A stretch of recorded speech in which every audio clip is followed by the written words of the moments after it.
Tak perlu kata kul. Sini Allah subhanahu kul ditujukan kepada Nabi.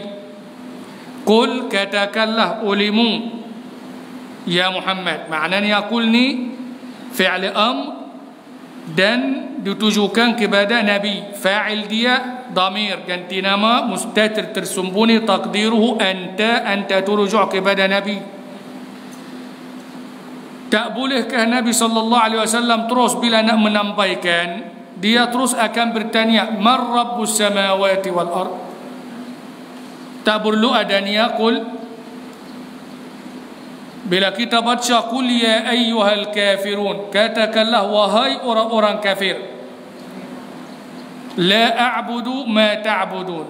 Bolehkah Nabi terus menghadapi orang-orang kafir dan ia tak perlu berkata qul, sebab qul ni ditujukan kepadanya, dan terus memanggil orang kafir ya ayyuhal kafirun la a'budu ma ta'budun? Boleh?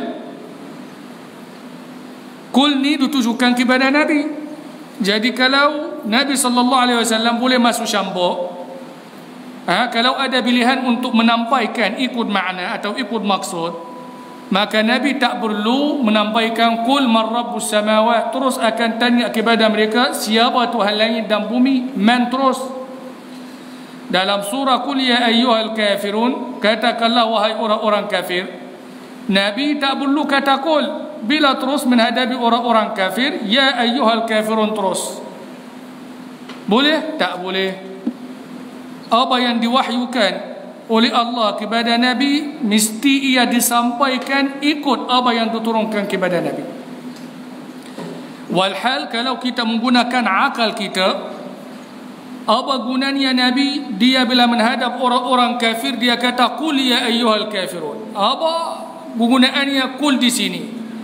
Bukankah lebih elok, lebih baik bagi kita terus bila menghadap orang-orang kafir dia panggil terus ya ayyuhal kafirun, wahai orang-orang kafir. Kul pasal apa dia kata kul? Kul itu ditujukan kepada Nabi SAW. Maknanya apa? Maknanya apapun yang diwahyukan kepada Nabi mesti ia menampaikannya macam tu. Dan ada lagi satu, kalau Nabi SAW terus menghadap orang-orang kafir dan terus kata ya ayyuhal kafirun, wahai orang-orang kafir, terus tak ada berkataan qul, habislah Nabi. Maknanya apa? Mereka akan lebih berani bertindak terhadap Nabi SAW dan mengancamkannya. Mana boleh dipanggil mereka tu yang hibah-hibah yang besar-besar tu, wahai orang-orang kafir, marah dia orang.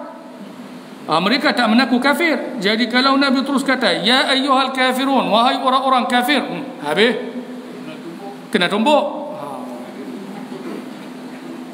Sebab bila kata ya ayyuhal kafirun, maknanya apa? Ni daripada Nabi terus. Tapi bila Nabi sebut dulu kul, maknanya aku hanya menampai, aku utusan. Ini bukan kata-kata, ini kata Allah, hanya aku nak menampaikan saja. Maka mereka tak berani bertindak lebih terhadap Nabi SAW, kerana mereka sangat mempercayai Nabi SAW dan mereka tahu dia hanya menampai. Jadi kalau adanya orang tu marah kerana ada panggil wahai orang-orang kafir, dia akan fikir banyak kali sebelum dia bertindak terhadap Nabi. Apabila Nabi memulakan ucapannya itu dengan qul, bila qul katakanlah, maknanya apa? Aku hanya menampai, Allah yang suruh aku kata, bukan daripada aku. Jadi mereka tak akan berani bertindak terhadap Nabi SAW. Jadi sini Allah Subhanahu wa taala berfirman kepada Nabi-Nya SAW, tanyalah kepada mereka, man rabbus samawati wal ard? Siapa Tuhan langit dan bumi? Siapa yang mencipta langit dan bumi? Kalau mereka jawab, selesai. Kalau mereka tak jawab, qulillah, kamu kena jawab Allah. Maknanya sini, soalan sini, qul man rabbus samawati wal ard, tanyalah kepada mereka, siapa Tuhan yang mencipta langit dan bumi? Sampai sini ya. Kalau mereka menjawab dengan sendiri, selesai. Kalau mereka malu, segan nak jawab atau berdegil tak mau jawab, kamu kena jawab Allah yang menciptakannya. Sebab apa Allah bertanya kepada mereka soalan itu? Kerana mereka menaku bahawasanya Allah yang memiliki, Allah yang mencipta langit dan bumi. Yang kita baca dalam Quran, wala in sa'altahum man khalaqas samawati wal ard la yaqulunna Allah. Jika kamu bertanya, dalam lagi satu ayat Quran, jika kamu bertanya kepada mereka siapa yang mencipta langit dan bumi, mereka akan menjawab Allah. Dalam lagi satu ayat Quran, wala in sa'altahum man khalaqahum, jika kamu bertanya kepada mereka siapa yang menciptakan kamu, wahai orang-orang Arab, wahai orang-orang musyrik, siapa yang menciptakan kamu, mereka akan menjawab Allah. Jadi bila Allah mengajukan soalan seumpama itu kepada mereka, ada jaminan kalau mereka jawab, mesti jawab Allah, kerana benda itu mereka sudah diberakui. Tapi barangkali kalau Nabi SAW bertanya kepada mereka siapa yang mencipta langit dan bumi, barangkali mereka tak mau jawab. Jadi Allah Subhanahu wa taala berfirman sini, dia kata kalau mereka jawab, selesai. Kalau mereka tak jawab, kamu jawab, qulillah. Dan kalau mereka lambat jawab, tak payah tunggu mereka jawab, kamu jawab Allah, untuk membuktikan lagi apa kebodohan mereka. Kalau kita masalah contoh, bagi satu contoh supaya kita nampak tu qulillah tu, sebab apa Nabi kena jawab, tak tunggu sampai dia orang menaku dan jawab, walhal mereka sudah memberakui hal itu. Kalau kita adanya seorang anak, dua orang anak, adik duduk bergaduh dengan abang, contoh jadi kita masuk campur dan bertanya kepada adik yang duduk, abang marah dan menatakan abang dia tu, baju yang kamu pakai itu siapa yang membeli untuk kamu? Bukankah abang kamu?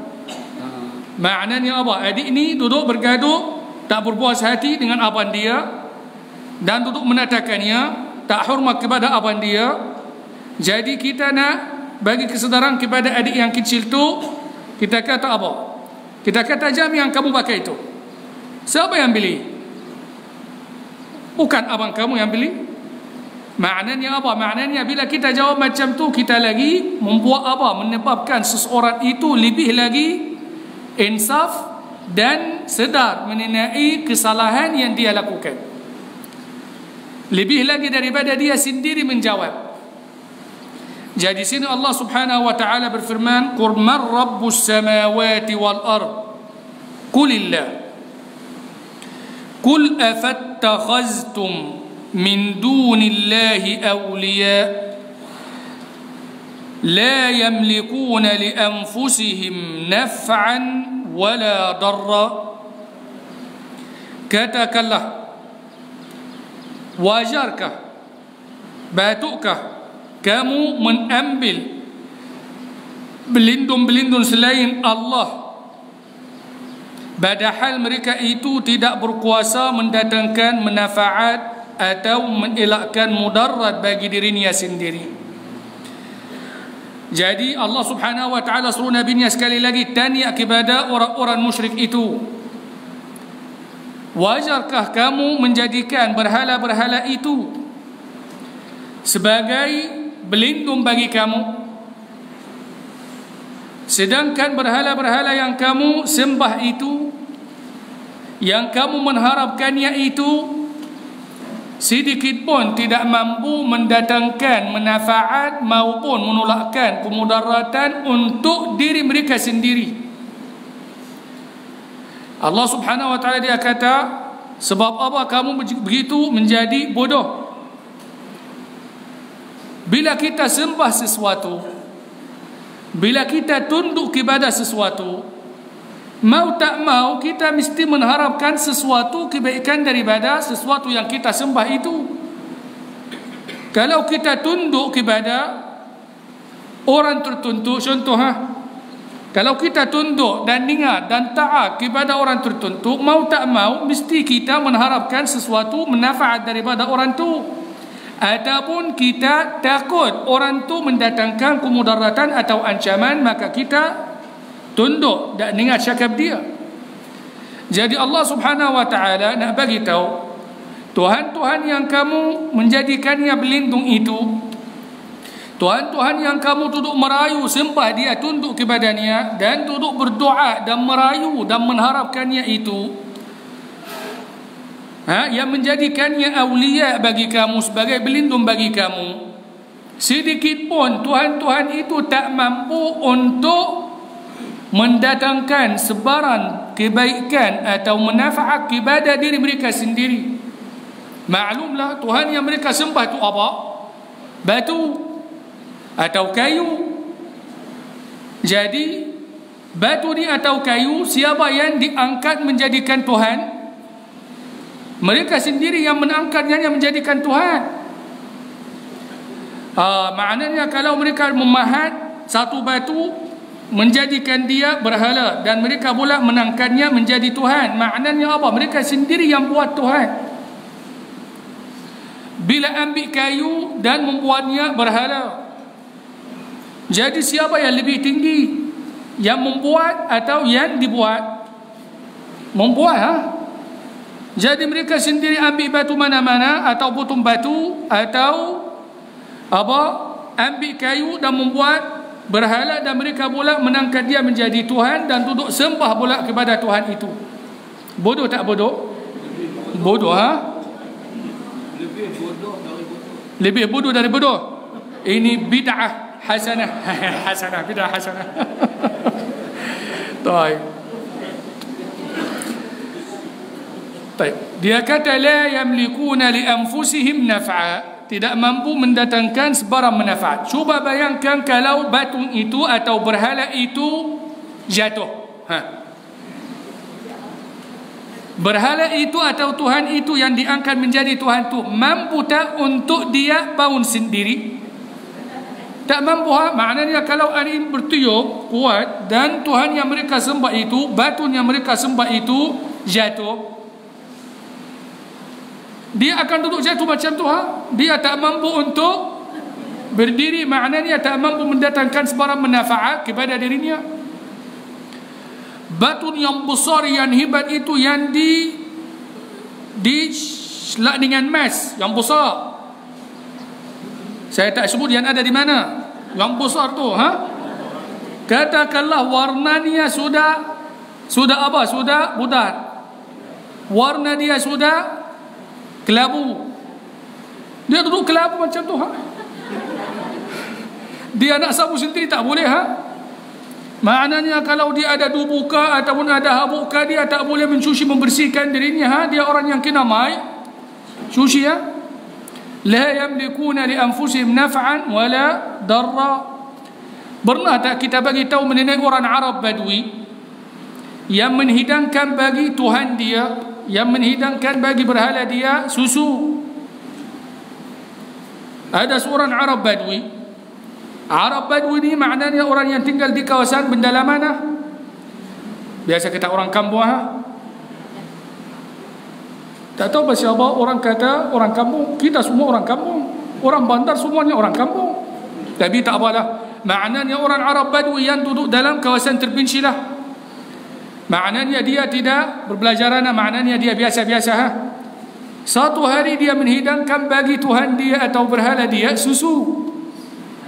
Setelah dia menghidangkan susu kepada Tuhan dia, sekarang moden, sekarang apa? Menghidangkan macam-macam.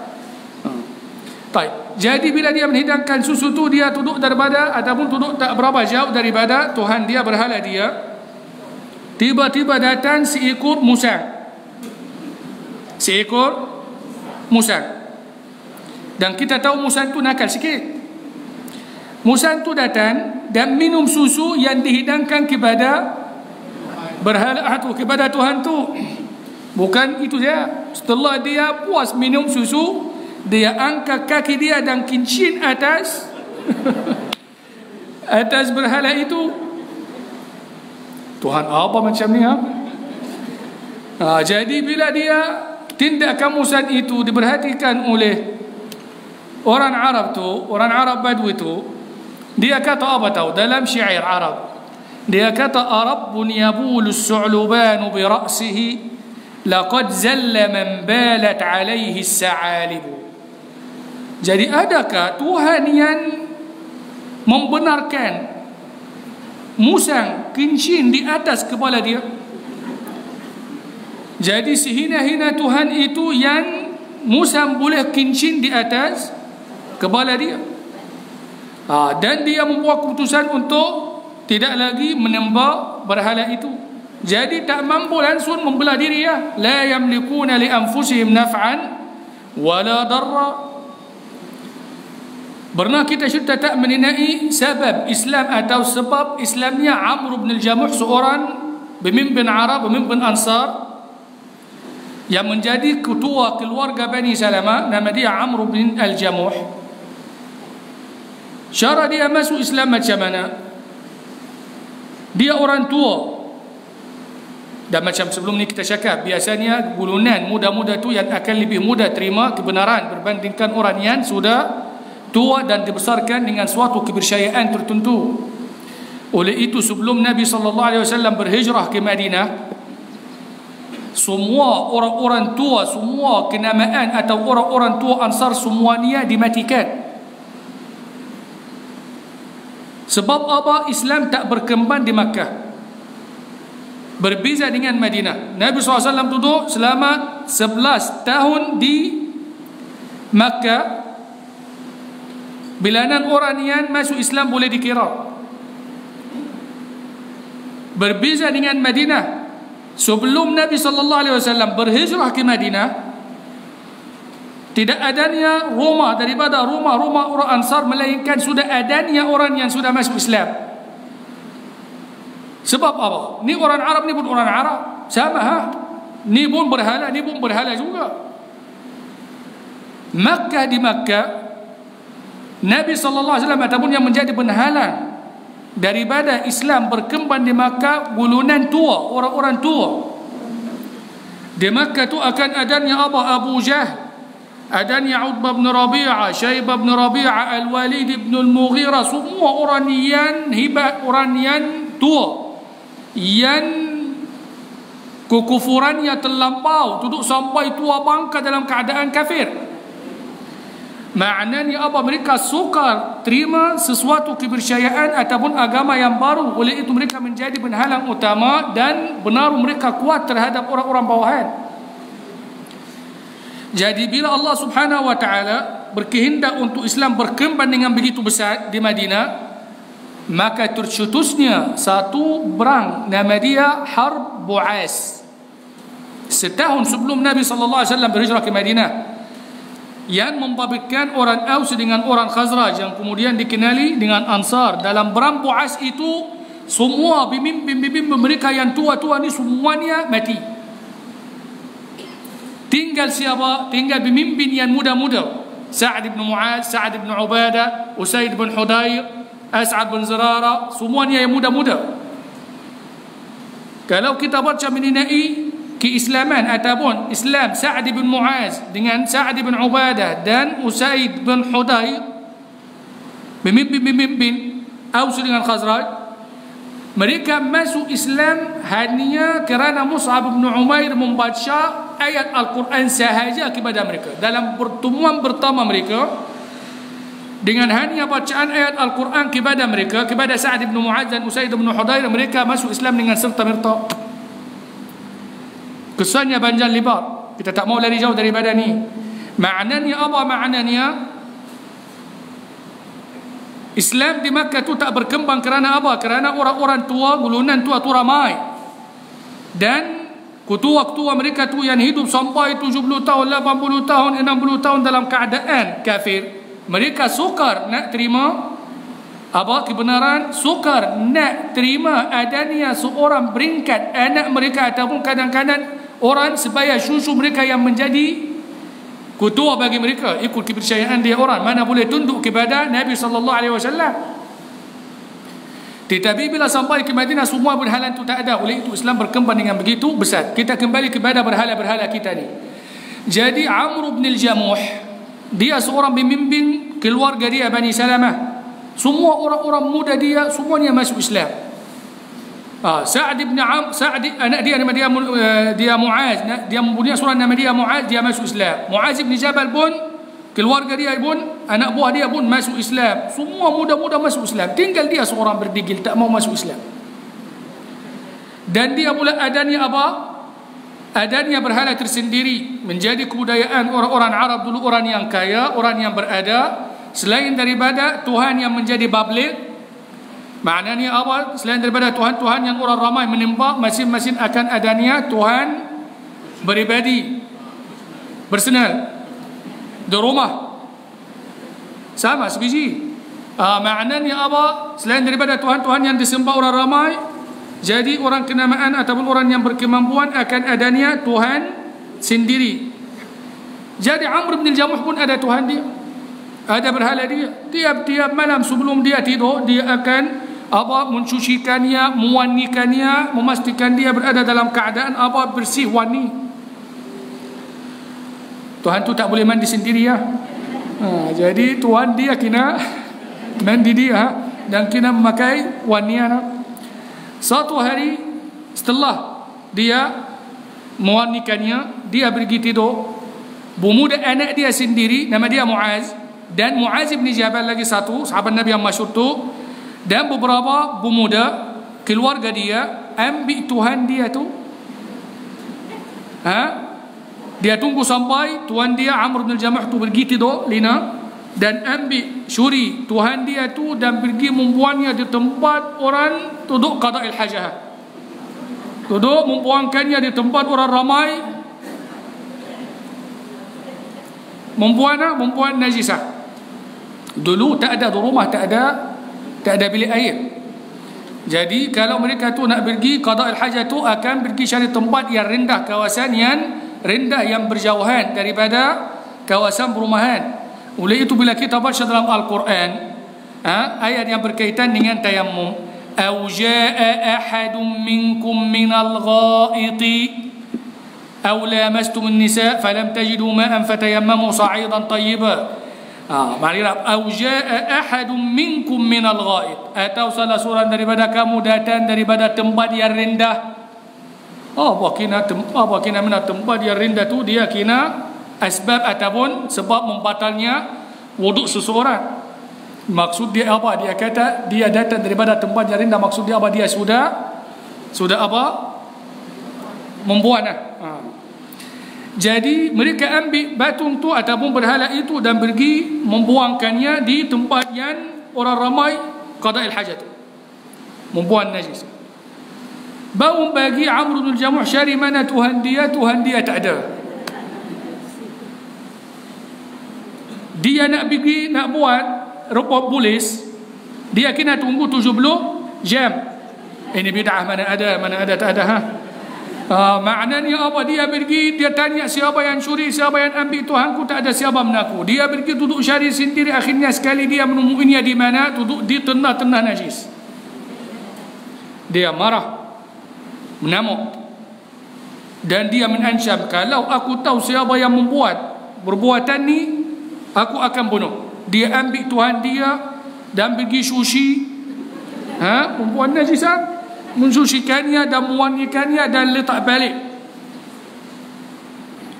Budak-budak nakal mereka sebenarnya nak bagi kesedaran kepada ketua tu, Tuhan tu yang kita baca la yamlikuna li anfusihim naf'a. Hari berikutnya pun mereka mengulangi perbuatan yang sama. Tunggu sampai Amr bin Jamuh tu masuk tidur, mereka ambil berhala tu, ambil Tuhan tu dan pergi buangnya kali yang kedua. Dia pun bangun pagi cari mana Tuhan dia, tak ada.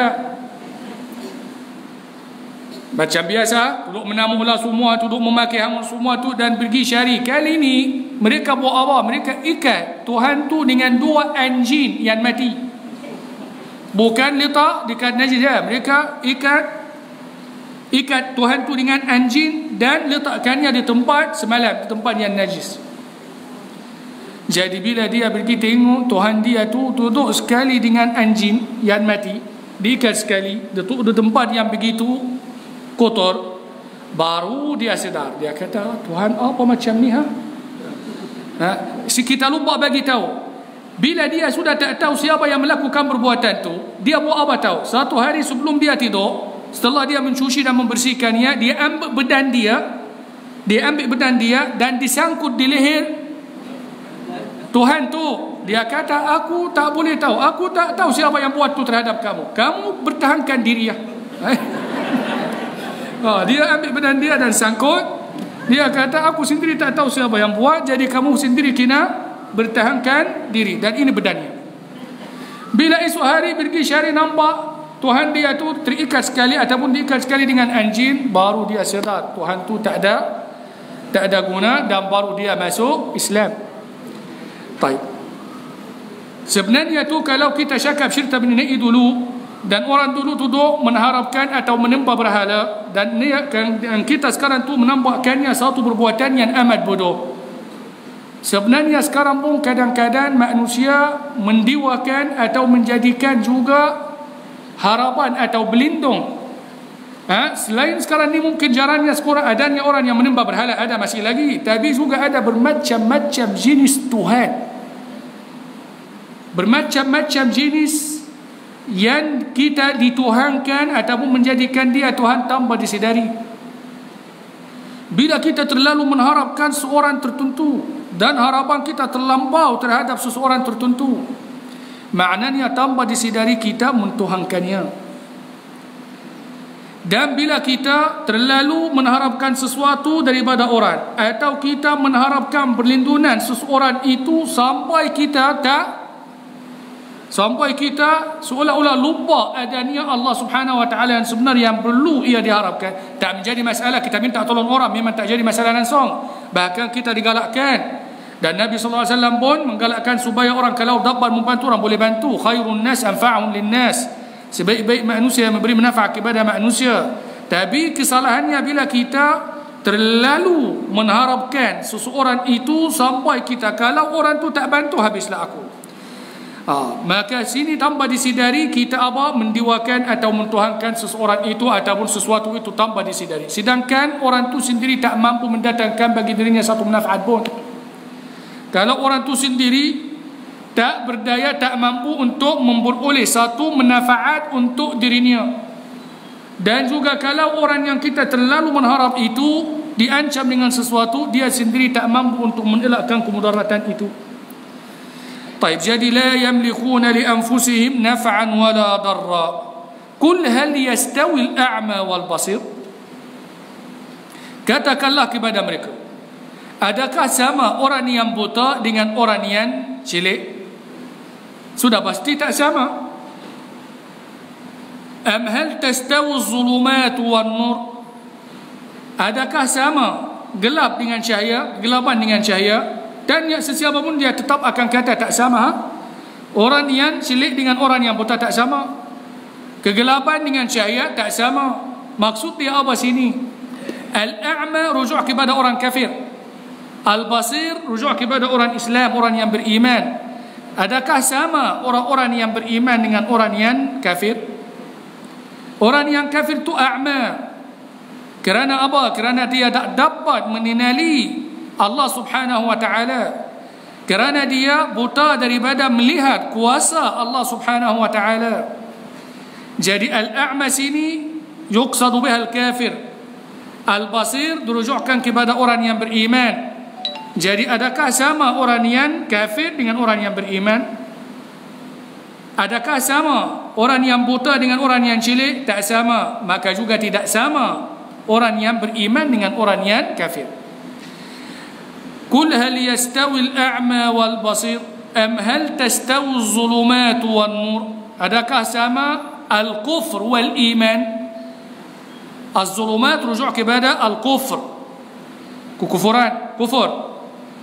An-nur rujuk kepada Islam, kepada al-Islam. Dia kata kalau tidak sama kegelapan dengan cahaya, begitu juga tidak sama Islam dengan kufur. Qul hal yastawi al-a'ma wal basir am hal tastawi az-zulumat wan nur? Kalau kita tengok sini az-zulumat jama', an-nur mufrad. Az-zulumat jam', mufrad dia zalam, jam' zulumat. An-nur mufrad satu. Sebab apa tak disamakan? Kalau mufrad mufrad, jam' jam'. Dia kata kerana al-haqqu wahid wal batil muta'addid. Yang benar ialah satu. Tapi al-kufr berbagai. Kebatilan itu berbagaian. Tapi yang benar ialah satu. Oleh itu an-nur mufrad, az-zulumat jam'. Sah? Al-haqqu wahid la yata'addad. Maknanya apa? Kebenaran itu hanya satu, tak ada dua.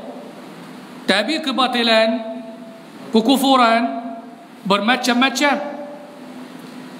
An-nur dia hasilnya sama. Az-zulumat ada bermacam-macam kegelapan. Ada zulmatul basira, zulmatul basar, ada zulmatul basira, ada zulmatul jahli, ada macam-macam jenis kegelapan. Oleh itu az-zulumat jama', tapi an-nur kesannya sama. Tapi kegelapan tu ada bermacam-macam jenis kegelapan. Ada kegelapan mata, ada kegelapan mata hati, ada kegelapan apa? Kejahilan, ada kegelapan, bermacam-macam jenis kegelapan. Jadi az-zulumat jam', tapi syahya kesannya sama ya. Jadi oleh kerana al-haq, yang benar ialah satu, maka an-nur mufrad dan az-zulumat tu oleh kerana kebatilan dan agama-agama yang karu, kepercayaan yang karu itu banyak, maka dia menjadi jam'. Baik. قل هل يستوي الأعمى والبصير أم هل تستوي الظلمات والنور أم جعلوا لله شركاء خلقوا كخلقه فتشابه الخلق عليهم. Ataukah kamu menjadikan bagi Allah sekutu-sekutu yang telah menciptakan seperti apa yang telah diciptakan oleh Allah, maka mereka keliru. Mana ciptaan Allah dan mana ciptaan mereka. Maknanya sini Allah subhanahu wa ta'ala dia kata kamu ni menyembah berhala tu kerana apa? Adakah berhala tu pernah menciptakan sesuatu? Kalau sekutu-sekutu selain daripada Allah yang kamu sembah itu, kalau dia menciptakan, kalau dia ada ciptaannya, kalau dia menciptakan atau menghasilkan sesuatu, boleh kata kamu keliru. Kamu keliru, tak tahu mana ciptaan Allah dan mana ciptaan Tuhan-Tuhan kamu. Tapi Tuhan-Tuhan kamu tak mencipta apa-apa pun. Dia kata am ja'alu lillahi syuraka'a khalaqu ka khalqihi fatashabaha al-khalqu alaihim. Berhala-berhala yang kamu sembah, awliya, berlindung-berlindung yang kamu sembah selain daripada Allah itu pernah menciptakan apa-apa? Pernah menciptakan sesuatu? Tak pernah pun. Kalaulah mereka tu ataupun Tuhan-Tuhan yang kamu cipta tu menciptakan atau menghasilkan sesuatu atau menciptakan,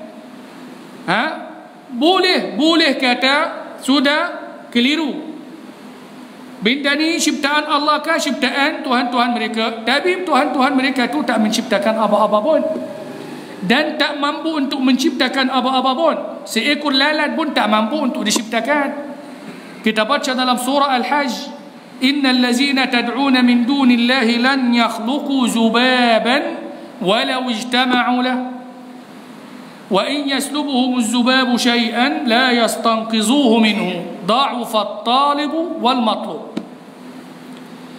Sesungguhnya Tuhan-Tuhan yang kamu sembah selain daripada Allah, yang kamu siruh selain daripada Allah, lan yakhluqu zubaban, sekali-kali tidak akan mampu untuk menciptakan walaupun seekor lalat. Maknanya lalat itu biasanya menjadi al-masal fi tahqir. Maknanya apabila kita nak melikikan sesuatu, kita sebut lalat.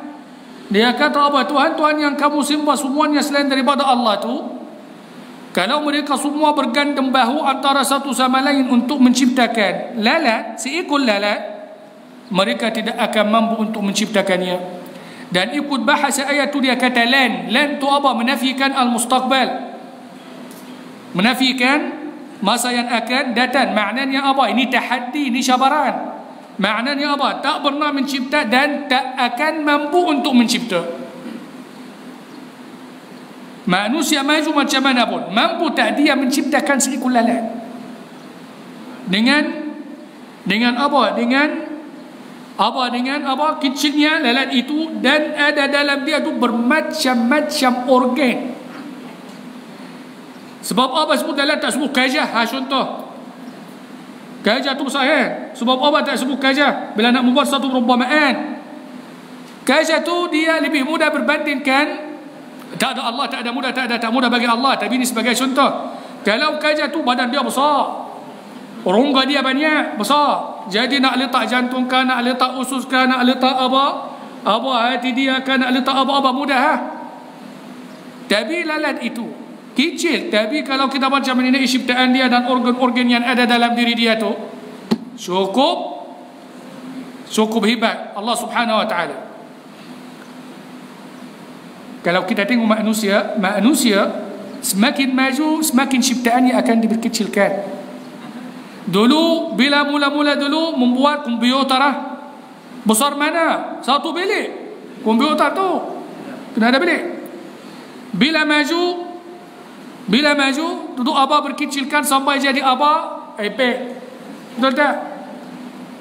Dulu handphone yang kita guna pakai itu, mula-mula pakai handphone, saya tahun 91 tahun saya pergi Itali, dan ada pertama kali saya tengok apa handset yang ada bag dia. Handset tu ada bag dia macam tu, besar, berat.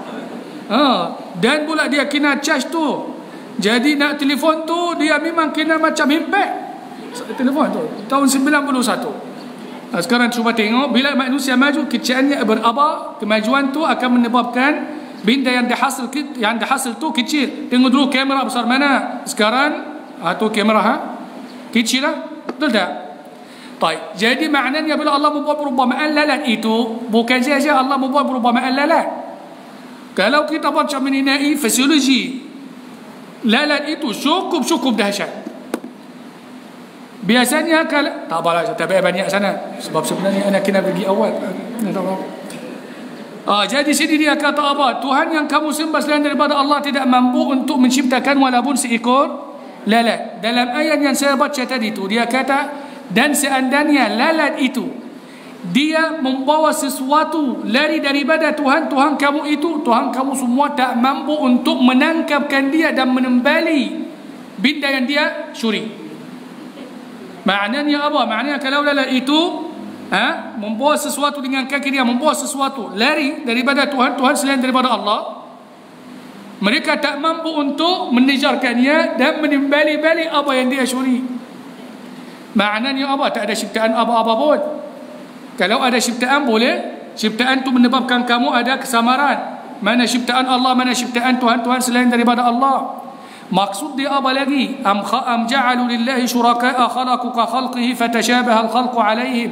Dia kata kalau Tuhan yang kamu tu sembah selain daripada Allah menciptakan sesuatu, maka mereka berhak untuk diangkat menjadi Tuhan. Tapi mereka tidak menciptakan. Mana boleh Tuhan kamu yang sembah tu tak dicipta, kemudian pula disembah. Ini tidak adil.